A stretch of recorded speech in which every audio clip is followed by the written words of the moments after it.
और योग के बाद अब समय हो चला है संस्कृत भाषा के अभ्यास करने का। आइए संस्कृत की पाठशाला में हम सीखते हैं छोटे छोटे वाक्यों को और करते हैं उनका अभ्यास।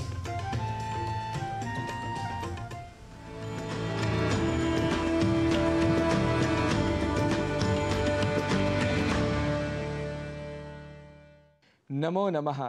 संस्कृत पाठशाला में फिर से एक बार आप सभी को स्वागतम।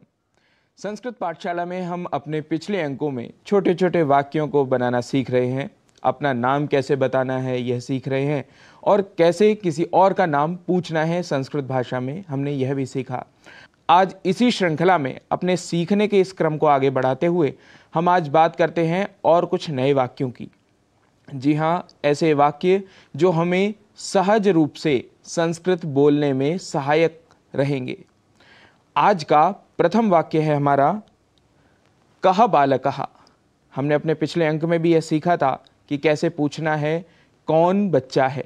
उसके लिए हमने वाक्य बनाया था कह बालकः, जिसका उत्तर हमने दिया था सह बालकः, वह बालक है। सह बालकः। हमें यहाँ दो बातें ध्यान रखनी है।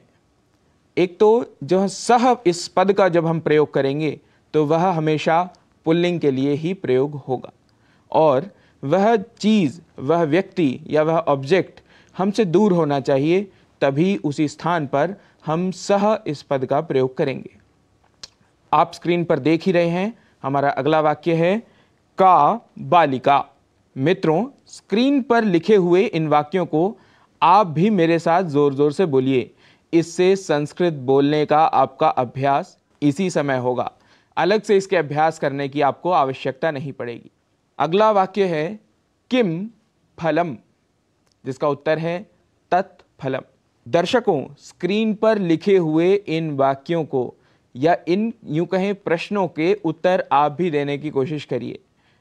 कह बालकः, कह बालकः, कौन बालक है? सह बालकः, वह बालक है। कह कृष्णः, सह कृष्णः, वह कृष्ण है।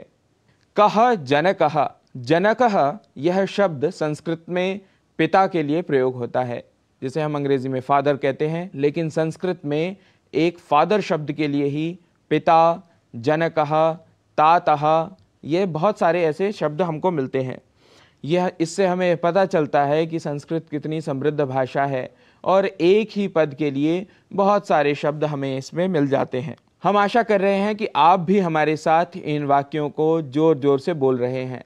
आप अपने परिवार में, अपने भाई बहनों के साथ, अपने माता पिता के साथ इन छोटे छोटे वाक्यों को यदि बोलना शुरू करेंगे तो निश्चित ही संस्कृत सीखने के क्रम में आप अवश्य आगे बढ़ेंगे। आज के इस अंक में इतना ही। हम फिर से ऐसे ही वाक्यों के साथ आप सबके सामने उपस्थित होंगे। तब तक के लिए नमस्कार, पुनः मिलामः, नमो नमः।